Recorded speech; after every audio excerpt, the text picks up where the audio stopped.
is Prime7 Local News with Madeleine Collignon, Kenny Hinkley and meteorologist Carl Linders with your local weather.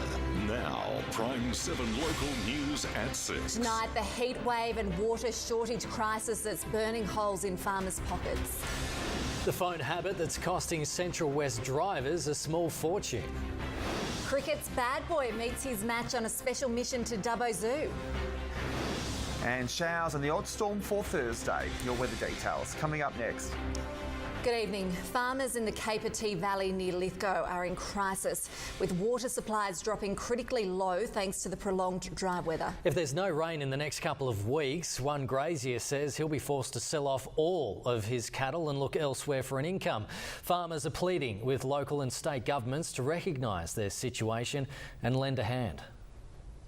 The Capertee Valley is a place of spectacular natural beauty, but from a bird's eye view, it's clear just how dry things are. A Dubbo man has been charged with using a carriage service to transmit child pornography.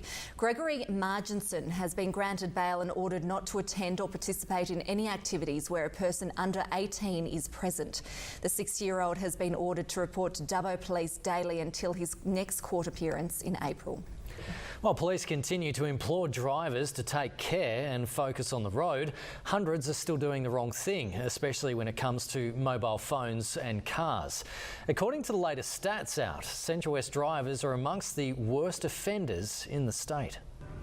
If you're distracted for just 2 seconds at 50 kilometres an hour, you'll travel 27 metres. Police are fed up with drivers using their phone, and road safety experts are too. We're joined now by Harrison Lance in Orange. And Harrison, one road safety advocate you spoke to was quite outspoken today.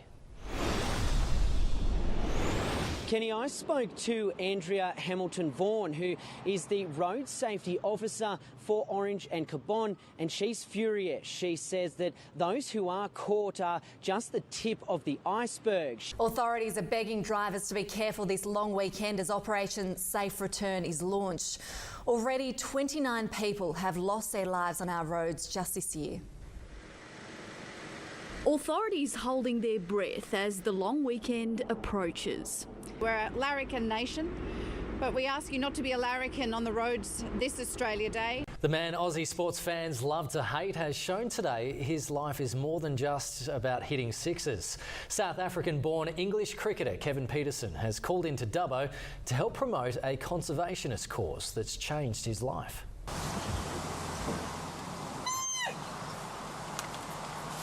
These animals are special to Kevin. There's only around 4,000 black rhinos left in the wild. The rhinos are being hunted for their horns, and KP is fighting for their lives. It's time now for a quick check of the weather with meteorologist Carl Linders. Carl, there's been some storms about. We've had warnings in place. What's going on? Yeah, still got a thunderstorm warning, Kenny, in force. Welcome back to you. We'll get to the radars in a moment. Very, very hot conditions overnight right through the region, up to 13 degrees above average at night time. Still 33 today. The southern plains have seen the coolest temperatures through the region today thanks to cloud cover in line with a cloud band through that part. But we had thunderstorms developing this afternoon north, where it's been 40 degrees at Gilgandra this afternoon and oppressive overnight.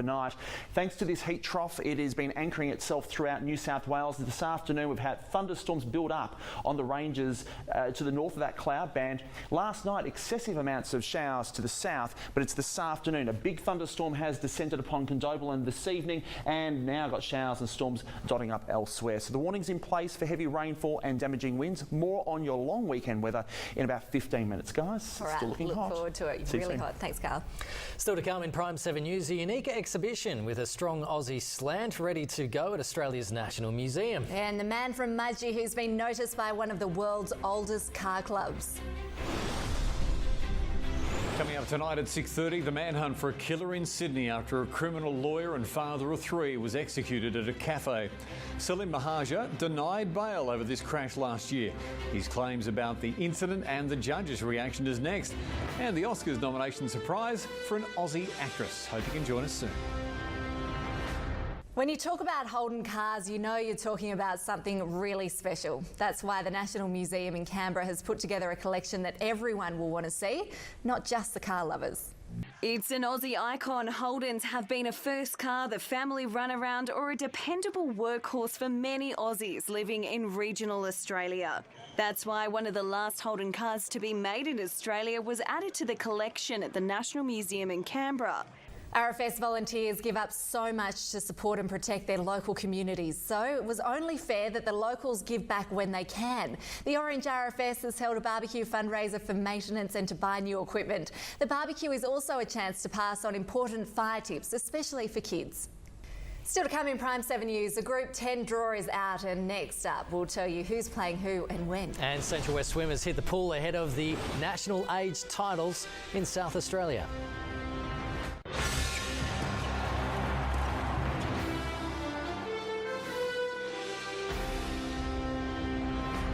The countdown to the Group 10 season has begun and the draw is out. To tell us the big games and the round one fixtures is sports reporter Tom Corrigan. Tom, when does the season begin, mate?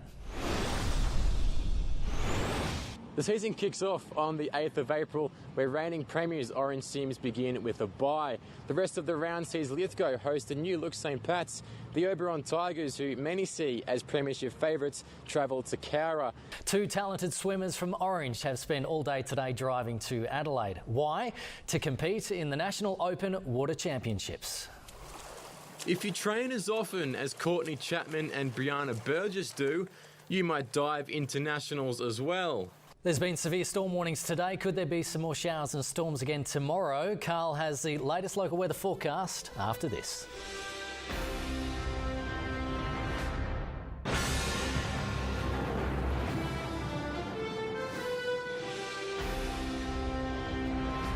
For a closer look at the weather forecast, we're joined once again by Carl Linders. Carl, by the sound of things, these storms are only just getting started. That's right, Kenny. Got quite a few days of unsettled weather to get through as we've got still heatwave conditions through portions of New South Wales.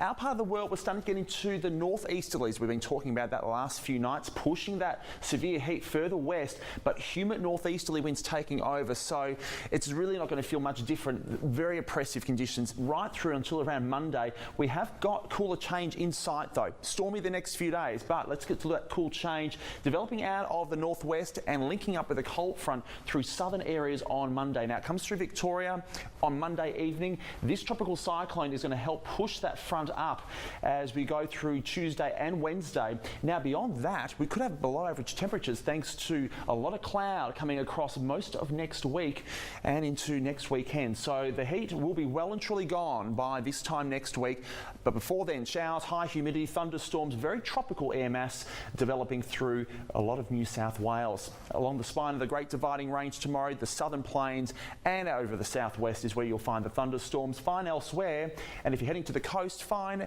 and in the low 30s, looking pretty good still along the coast. Back home tomorrow, showers and thunderstorms developing, coming widespread after 2 p.m, some locally heavy falls, and some of those storms could be severe over the coming 3 days.